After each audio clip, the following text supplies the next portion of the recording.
जय श्री राम। इस वर्ष आमला नवमी 31 अक्टूबर शुक्रवार की है। आप सभी को आमला नवमी की बहुत बहुत शुभकामनाएं। सभी को पता है आमला नवमी के दिन आमले का दान करना, आमला खाना, आमला भगवान जी को चढ़ाना, आमले की परिक्रमा लगाना और आमले की छाया में पितरों का श्राद्ध करना, ये भगवान को बहुत अच्छा लगता है। इससे पितृ भी तृप्त होते हैं और इसमें आमला नवमी की कथा भी सुनी जाती है। बड़ी सुंदर कथा है आमला नवमी की। एक राजा था और वो 1.25 मन आमला प्रतिदिन दान करता था, उसके बाद ही कुछ खाया करता था। 1.25 मन आमला प्रतिदिन दान करने से क्या हुआ, उसका नाम हो गया आमलिया राजा। आमलिया राजा के नाम से वो प्रसिद्ध हो गए और धीरे धीरे उनका वैभव बढ़ता गया, ख्याति बढ़ती गई, यश बढ़ता गया, धन दौलत मान सम्मान सब बढ़ता चला गया। क्योंकि दान करने से धन बढ़ा करता है, घटता नहीं है। लेकिन बेटा बड़ा हो गया, बेटे की शादी हो गई और बेटा बहू रोज देख करके किलसते थे कि पिताजी इतना इतना दान करते हैं, बताओ और हमारे लिए क्या बचेगा। एक दिन बेटे ने और बहू ने विचार किया कि पिताजी को मना करते हैं दान करने से। पिताजी को जब मना करने लग गए तो पिताजी ने कहा, बेटा दान करने से मत रोको, क्योंकि दान करने से आज जो कुछ है मेरे पास में सब दान की महिमा है, इसीलिए आमले का दान जरूर करना चाहिए। बेटा और बहू कहने लगे, नहीं हमें अच्छा नहीं लगता और आप ऐसा मत किया करो। अक्सर लोगों के साथ ऐसा हो रहा है, जब बच्चे कमाने लग जाते हैं, कंधे के बराबर आने लग जाते हैं तो अपने आप को ज़्यादा चतुर समझने लग जाते हैं। उनको पूजा पाठ, दान, तीर्थ यात्रा ये माता पिता के व्यर्थ लगने लग जाते हैं।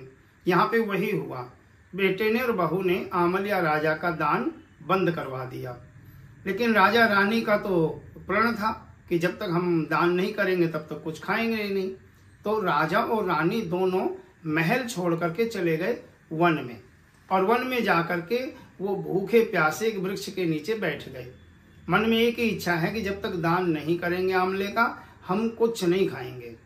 रात में सो गए, भूखे ही सो गए। सुबह के टाइम राजा को ऐसा लगा जैसे वो स्वप्न देख रहे हैं।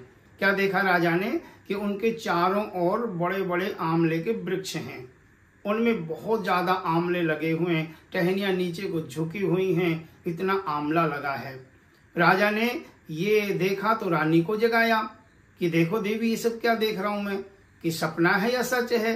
रानी ने कहा, महाराज ये तो सच है, हमारे चारों ओर आमले के वृक्ष हैं, उनमें बहुत सारे आमले लगे हुए हैं। तो राजा ने कहा कि इसका मतलब भगवान ने हमारी सुन ली। आमलिया राजा ने 1.25 मन आमला तोड़े और दान किए। उसके बाद में धीरे धीरे आमलिया राजा की ख्याति बढ़नी शुरू हो गई। यहाँ पे लोगों का आना जाना शुरू हो गया, राजा का महल तैयार हो गया और इतनी ख्याति हुई, इतनी ख्याति, इनके बेटे और बहू को पता चला कि इस जंगल में कोई एक आमलिया राजा आया हुआ है। क्योंकि इनके बेटे की यहाँ दरिद्रता आ गई, नितांत गरीब हो गए, एक एक पाई पाई के लिए तरसने लग गए। तो किसी ने कहा कि भाई वहाँ आमलिया राजा है, वो सबकी सुनता है, तुम भी वहां चले जाओ, शायद तुम्हारी भी सुनवाई हो जाए। इन्होंने कहा ऐसा ही करते हैं। अब ये वहां पे पहुंचे, रानी ने दूर से ही देखा, बेटे और बहू को पहचान गई, राजा के पास आई कि महाराज मैंने बेटे को और बहू को आते देखा है, मेरी इच्छा है उनको अपने यहाँ रख लेते हैं हम। राजा ने कहा, री पगली, पाई पाई करके जोड़ा था और जब कमा करके सब कुछ बेटे को दे दिया, बेटे ने और बहू ने पल भर में हमें घर से बाहर कर दिया था और फिर उन पे दया कर रही है। लेकिन माँ तो माँ ही होती है ना, इसीलिए बार बार रानी ने कहा, नहीं महाराज उनकी गलती को क्षमा कर देते हैं, हम अपने यहाँ काम पे रख लेते हैं, उनको थोड़ा पैसे ज्यादा दे दिया करेंगे, काम थोड़ा कम करवाया करेंगे। राजा ने कहा चलो ठीक है, उनको रख लो। अब बेटे को और बहू को काम पे रख लिया गया। एक दिन रानी को बहू स्नान करा रही थी, स्नान कराते कराते बहू के आंसू गिरे पीठ के ऊपर। रानी ने पूछा, अरे बेटी क्या बात है, तू रो क्यों रही है। बोली कि बस ऐसे ही। रानी ने कहा, नहीं बिना कारण के कोई नहीं रोता, बताना क्या बात है, क्यों रोई। तो बोली कि जैसा तिल आपकी पीठ पे है ना, ऐसा ही मेरी सास की पीठ पे भी था। हमने अपने सास ससुर को घर से निकाल दिया। आज हमें बहुत पछतावा हो रहा है, न जाने वो कहाँ होंगे, किस हाल में होंगे, कैसे हम उन्हें ढूंढ करके लाएं। मतलब कि मन में सोचते रहते हैं, लेकिन हम कर नहीं पा रहे। बहुत गरीबी घर में आ गई है। इतना सुनते ही रानी ने पीछे मुड़ करके अपनी बहू को गले से लगा लिया। कहा, रे बेटी, मैं ही तो तेरी सास हूँ, तूने पहचाना नहीं? हमारे ऊपर भगवान की कृपा हुई। तुमने तो घर से निकाल दिया था, लेकिन भगवान ने हमारा सत रख लिया।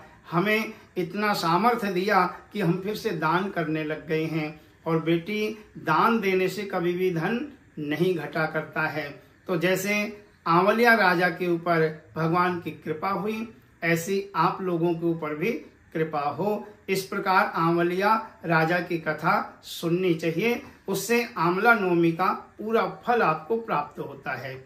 जय श्री राम।